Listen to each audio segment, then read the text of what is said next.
મળી જેવી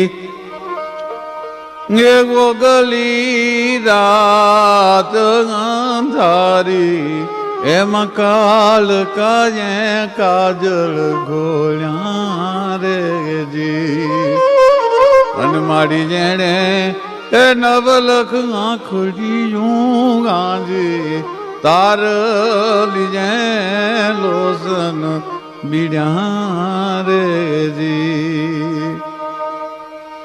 એટલે જોવાનો તપાસ કરો, જનાવર તો નથી ને આ કેમ બેયું ભડકે છે, કેમ આપણે બેહુનું ખાડું ભડક્યું.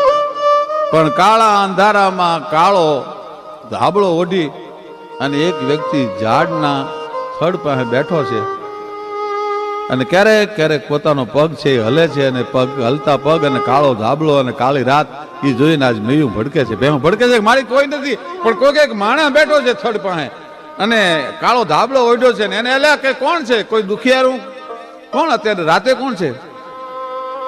આ હોનભાઈ પોતે આવ્યા. ભાઈ કોણ છો તું? બાપ આ ચારણના નેહડા છે, અહીંયા નિર્ભય છો. મારા બાપ ધાબળો ઓઢીને મોઢું હંતાડીને બેહવાનું કારણ શું? હે હોનભાઈ તું ન્યા જ ઉભી રહેજે માં, હું તો પાપી માણસ છું.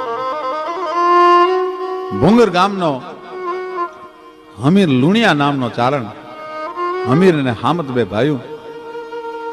એમાં હમીરના ઘરવાળા એટલા બધા સતવાળા હતા, એટલા બધા જગદંબાના ઉપાસક